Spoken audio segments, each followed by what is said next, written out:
Cheers everybody, my name is James McCready. Welcome back to Dream Daddy. I messed that up so bad, but it's okay because we're playing Dream Daddy. And we wake up from a text from an unknown number. I believe it's Craig. Rise and shine, early bird. Still want to work out? This is Craig, by the way. Smiley face. Holy crap, it's 6 a.m.? Who does 6 a.m. anymore? Without realizing it, I drift back to sleep. Oh, oops, I must have winked back out. I check my phone again. Hey bud, still want to get your swole on? I have a shirt on, but okay. I'm ready to tear up the track, hit me up. God, the last thing I want to do right now is work out, but it is Craig. It is Craig. I do want to catch up. Go to the gym. Always go to the gym. Hey my man, I need a few minutes to wake up, but let's meet in 20. After a few seconds, another text comes in. Sure thing, meet me at the gym. Meet me at the gym. Capital T, capital G. I stretch and my bones creak. I gotta stop falling asleep on the couch. I throw off my blanket and hey! Wait, I don't remember falling asleep with a blanket on. Amanda taking care of me. Amanda must have tucked me in after I fell asleep. Bless that child. I reluctantly brush my teeth, throw on the only clothes I own that are even kind of gym appropriate, and head out. As I'm wearing my sweatpants folded up like halfway up my legs. The neighborhood is quiet and serene this early in the morning. Birds chirp and the grass is still wet with dew. Surprisingly, the gym is pretty crowded. I spot Craig standing out front stretching. Of course. He spots me and waves enthusiastically. Oh. Hey bro, good morning. Hey, good to see you, man. I'm definitely not as pumped as he is. Maybe I should have had some coffee before I left. Always coffee. Always coffee. Mm-hmm. You ready to kick some butt? Gotta stay posy, dude. With your help, I am. Help. With your help, I am. I get the feeling this is gonna be less of me kicking butt and more the gym kicking my butt. But I can handle it with you here. Oh, I'm getting all flirty. Oh. Hey, dude, bro, that means a lot. Dude! We head to the gym and I am immediately intimidated. All of these people look like they could break me in half, and it seems like Craig is friends with all of them? I love being friends with the people at the gym. It's so much fun. Oh. He high-fives and finger guns. All the cool jocks in the room. They look like they could and would steal my lunch money to spend on protein shakes. Mm-hmm. Come on, bud. Let's warm up. We head over to the treadmills and start walking. Okay, I can walk. Walking is good. This is a decent place to be. Walking. So, I know we're on treadmills. Mm-hmm. Yes. And those over there are ellipticals. Oh. Very good. What is all this other stuff? Craig laughs. Dude, it might look a little scary, but I guarantee you all of them serve a specific purpose for building muscle mass. I watch as a dude in a muscle tee flexes a muscle I didn't know existed on a machine I think was once used to progress grain into flour. What is that? Why is that guy doing that to himself? Nice. That's a good question, bro. What do you think he's doing? Masturbating. Training to crush people's skulls in with his thighs, praying to some sort of pain god. It's like a religious self-flagellation meant to atone for one's sins. You're actually not far off from the truth. Oh, that's amazing. Mm-hmm. Oh no, Craig is turning up the speed. Better do the same. How long have you been doing the butt? Oh, the buff thing. Not the butt thing, the buff thing. How long have you been doing the butt thing? Gonna have a part. Mm-hmm. Couple of years. And what do you do when you're not dadding or working or buffing? Mm-hmm. Oh, I coach my twin softball team. That still counts as dadding and buffing.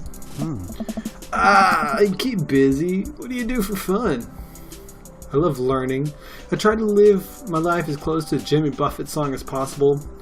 I check out my hot bod. My bod ain't so hot right now. I've been injured. I try to live my life as close to a Jimmy Buffett song as possible. My goal is to live with as few worries as I can muster. The lost shaker of salt was a metaphor. A metaphor about what? About not being able to shake salt onto something. We're jogging now. Oh God, we're jogging now. I look over to Craig, who hasn't even broken a sweat. How is he doing this so effortlessly? I'm dying. I can feel my life force draining through every orifice on my body. Hey, remember when my fish died in college? I need a moment. Opening up old wounds. No!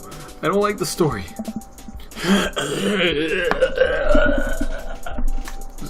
I'm okay. It was just my protein drink. Oh my God, is he really bumping up the speed again? I guess I better do it too. I'm gonna fly off. Oh, this is fast. This is very fast. Oh. And we were at the party and you vowed to make me feel better. You tell me to create a distraction. So of course I do a sick keg stand and get everyone cheering. And then I try to steal a fish from the fish tank at the party with my bare hands like an idiot. Nice. And then you drop the fish and it's flopping around and you panic, so you run up to me post keg stand with a dying, dirty fish in your hands that you scooped off of the ground, and you're yelling at me that we have to leave. Nice. So we're running out of a frat party with a fish and trying to give it mouth-to-mouth resuscitation. And when we get him home and get him into a bowl of water, but the prognosis was grim. And the next day he's alive and well. Hey! They never did catch the great fish thieves of Grand Ridge U. And they never will.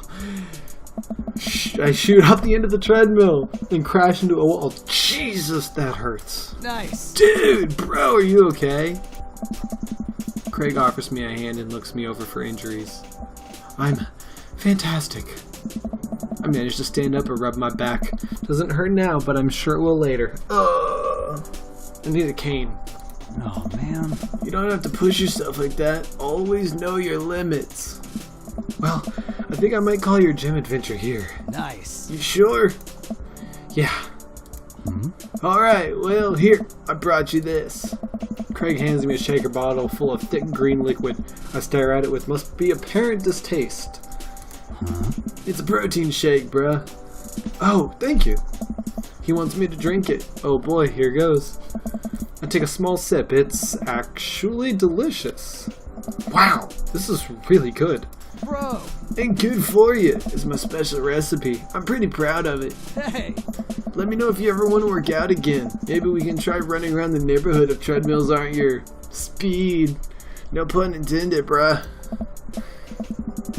Good one. Well, I'm gonna go put some ice on this everything. See you around? I leave the gym feeling ashamed. Craig used to order delivery from the pizza place across the street from our dorm, and now he can run circles around me. Literally. Man, I really gotta work on this dad bod. I get home and lie down on the couch. It hurts to move. Oh God, I'm so old. Oh no, I must have fallen asleep. What time is it? Shoot, it's 3:55. I'm supposed to be at Amanda's school in 5 minutes. I frantically put on some clean clothes, apply a generous amount of deodorant, and run out the door. And to think I can run. I arrive at Amanda's school and check in at the front desk. They give me a bright orange visitor sticker and send me on my way. I'm barely awake and feeling pretty haggard, but hopefully nobody will notice. I check my watch and I'm relieved to see that I'm only 2 minutes late. Wait, was it room 103 or 108? I spot a youth, capital Y, standing at his locker and approach him for help. Excuse me, do you know where Mr. Vega's classroom is? The youth turns around and looks me up and down with heavily lined eyes. Come on, kid, I'm late for a meeting. Mr. Who? Hoo-hoo! Mr. Vega. I don't know, have you tried the exit? Okay, wise guy, are you gonna help me out or not? Fine, up those stairs to the left. You can't miss him. I head up the stairs and walk around, unable to find Mr. Vega's class anywhere. After a couple of minutes of searching, I head back downstairs. That punk youth sent me on a wild goose chase. I get back to where that low-rent Gerard Way is standing, ready to give him a piece of my mind, when suddenly a head pops out of the classroom next to his locker. Lucian! Don't you have a third period? Lucian, wait, is that Lucius' son? That would make sense for the name, but maybe I'm wrong. Don't you have a third period to get to? Fine, Mr. Vega. Oh. Whoa. Now I'm officially 10 minutes late. I glare at him as he walks by. We're not cool. Oh. You must be James. My period is almost over. Would you mind waiting in the back? Oh.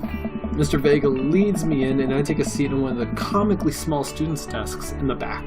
I might get stuck in this. Alright, where were we now? Who can tell me about the unreliability of the narrator in J.D. Salinger's Catcher in the Rye? Yes, Colin. Colin stands up and does the thing where he blows into the crook of his elbow to make a fart noise. The whole class erupts in laughter. Alright, everybody. Very funny, Colin. Please sit down. Now, Holden Caulfield is an unreliable narrator in the sense that the bell rings for the end of the period. All of the students immediately get up and make a break for the door. Remember to do the reading and answer the response questions on page 194 in your textbook. Nobody's listening. Or not, I guess. Mr. Vega turns to me and sighs. Middle schoolers, right? Don't you choose high school? Both. You know, budget cuts. Right. Thanks so much for coming in. No problem, Mr. Vega. Please, call me Hugo. I don't normally do these impromptu parent-teacher meetings, but as I'm sure you know, Amanda's a very bright student, and I'm concerned about her recent behavior. What's going on? Amanda has never been the most engaged student, but I know she cares. Recently, though, she's been falling behind. She's not completing assignments and has been doing rather poorly on tests. I'd normally chalk this up to senioritis, but this is strange. I thought Amanda always shared everything with me. It hadn't even crossed my mind that something might be wrong. I just wanted to ask, is everything okay at home? We just moved. She's fine. She has a tendency to bottle things up. We just moved. Well, we just moved recently. It was only to the other side of town, and Amanda was more excited about it than I was. See if you can talk to her about it. I know she values you a great deal, and would appreciate your guidance. If she keeps heading down this road, you know, I know how important our school is to her, and I would hate to see her miss out on scholarship money that she clearly deserves. I'll make sure to talk to Amanda. Thanks for letting me know, Hugo. Anytime. On my way out, I stop, thinking for a moment. I turn to Hugo. Hey, Hugo. Yes. Did you ever catch that rye? Yes. I got some hearts from Hugo. It wasn't anything I did, though. I leave the classroom and make my way out of the school. I'm still a little bit in shock that Amanda's been able to hide this so well from me. She's always been such a force for positivity in my life, especially after we lost her father. Amanda must be done with classes for the day by now. I'm sure she would appreciate a ride home, and maybe I can talk to her about what's going on.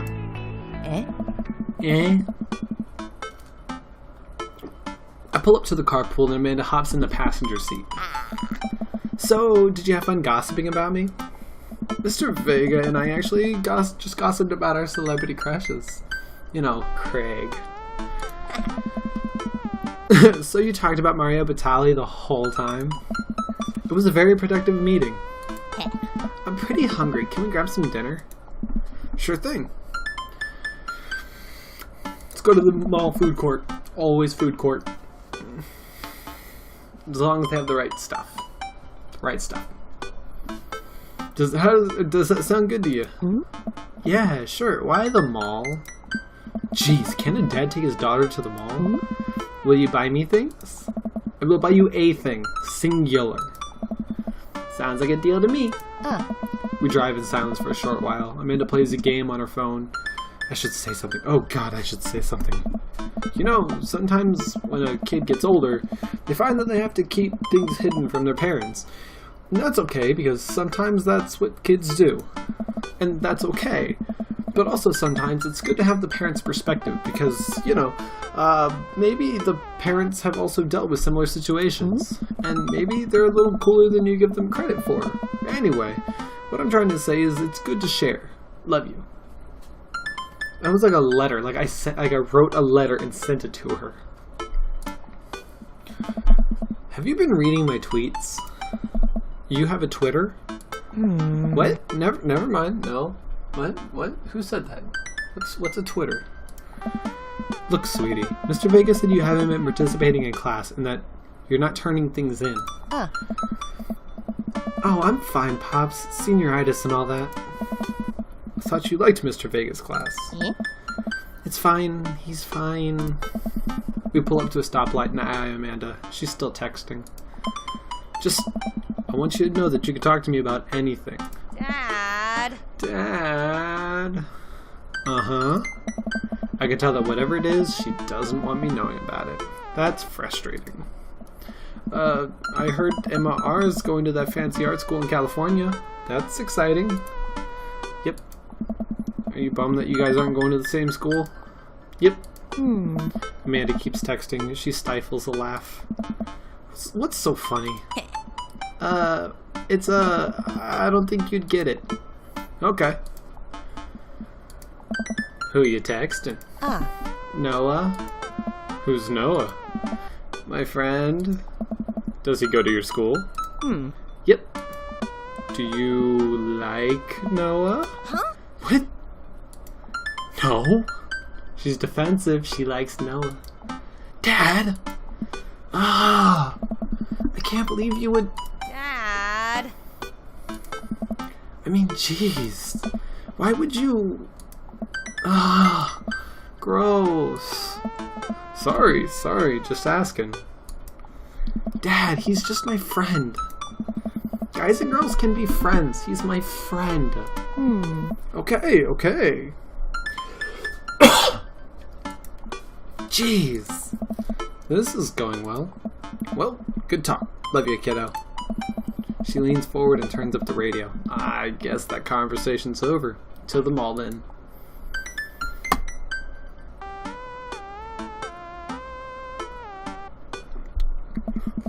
We arrive at the mall, a big indoor shopping center with a couple different floors. Kind of dead, but that doesn't stop a mall security guard from yelling at a group of loitering teens. All of my malls here are outdoors. I have to drive like 45 minutes to get to the closest one that's indoors. Sucks in the summer. Let's eat something disgusting for dinner. Yeah. Hell yeah. Language missing. Wait, hell is language? Heck yeah?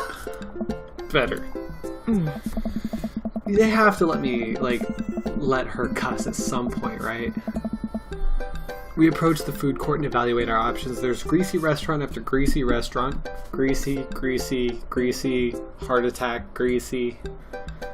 My heart burns just looking at the menus. Nobody looks happy to be here. What are you in the mood for? Bread dipped in sugar, bread with cheese on it, or do you want me to just inject some fat directly into your bloodstream? I extend my hand to her. Would you do me the honor of sharing some nachos? Yes! She takes my hand with a grin. It would make me the happiest, cheesiest girl alive. We order a giant pile of chips and unnaturally orange cheese from a very unenthusiastic and possibly stoned teenager. We take a seat at a rickety table and dig in. These are bad. These are very bad. But also strangely delicious? We just have to eat through the pain. We enjoy the fluorescent cheesy goodness together until we're all out of nachos.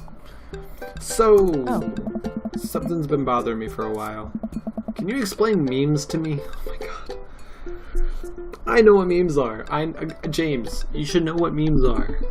You have a floral shirt, you have earrings, coiffed hair, a beard, and mustache. Like, how do you not know memes? Which meme? All memes. All the memes.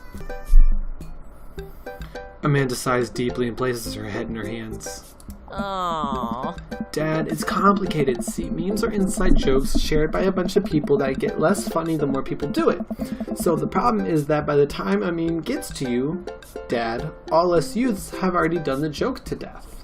And what's worse is that movies and TVs and video games will try to jump in on a meme train, but just based on how long it takes to make them, the memes will be long dead by the time it comes out. So it just dates it and isn't funny. Oh shit, what up? Oh. Dad, please. Ah. Anyway, changing the subject. Where to now? Wanna go to that goth store? Huh? What? You know, the one that's all black and tries to establish itself as anti-establishment despite being the exact representation of the establishment?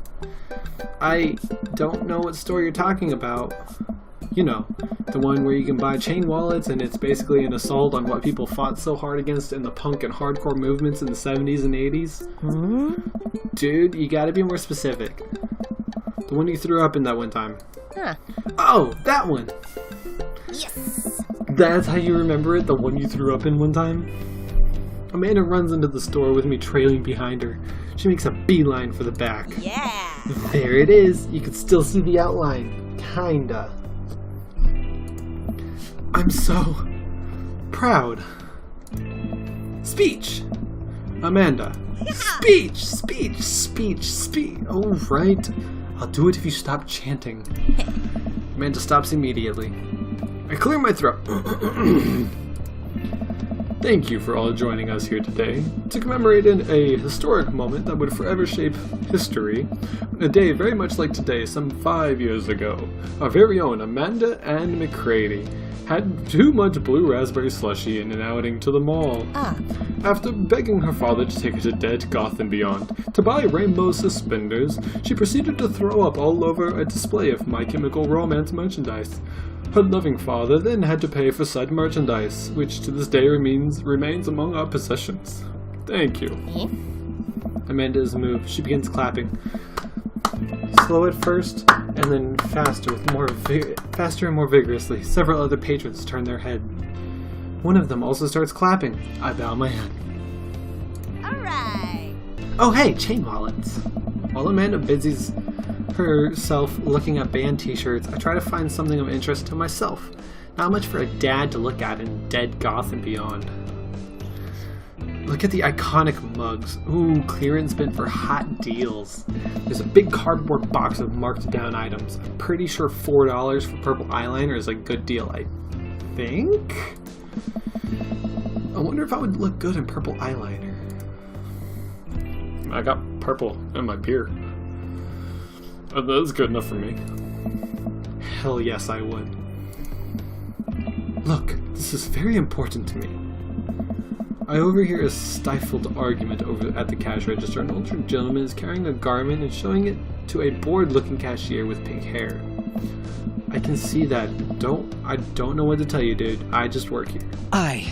Listen, when I bought this online, the website said this blouse was Victorian-inspired. However, when I received it, it clearly held the trademark of the Edwardian dressage.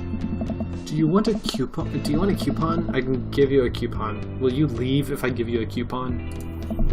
Is there a manager present? People have to know what they're buying. I am the manager. I see. Well, it would seem that I have outstayed my welcome. Good day, shopkeep. Your superiors will receive a strongly worded letter by post. Whatever, dude. The man rolls around and storms out, his literal coattails trailing behind him. I can't tell if they are Victorian-inspired or Edwardian in nature. Amanda trots up to me with a t-shirt in hand. Oh boy. Here it comes. Hey, Dadtron 5000. Yes, I'll buy it for you. Wow, that was easy. Thanks. At least it's only one this time. Amanda plops the shirt onto the counter and grins at the cashier. I love your hair. The cashier says nothing and rings Amanda up, radiating hatred. I hand her a 20. So, what was that guy's deal? The cashier rolls her eyes so hard I'm worried she'll pull something. That's Damien. Damien! I kept calling him Lucius. It's Damien. Well, there we go. I was wrong this entire time. He's obsessed with Victorian fashion or whatever. She hands Amanda her bag, and it's clear the conversation is over. We make our way out of the store and head home to get some rest. Amanda and I sit on the couch trying to find something to watch over bowls of ice cream. Oh, cool! Long Haul Paranormal Ice Road Ghost Truckers is on. Your favorite, right? Oh, hell yeah. I can say it, she can't. They have to make it over the Canadian tundra before the ice road melts, but also they're hunting ghosts. Also, the trucks are haunted. This is an episode I've already seen, but it's one of the best. Callum and Flint Dogbone, the twin brother truck driving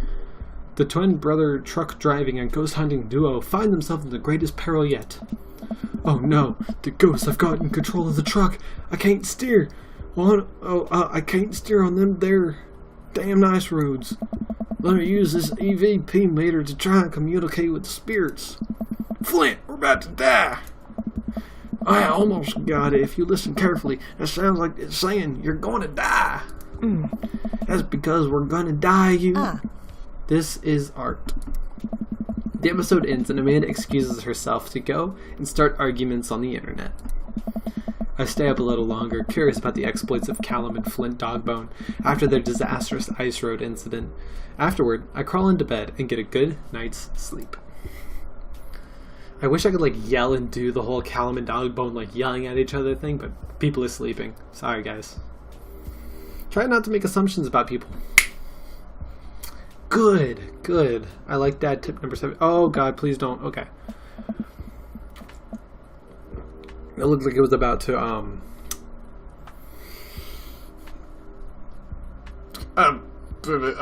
just close. I can't think of the name of the action.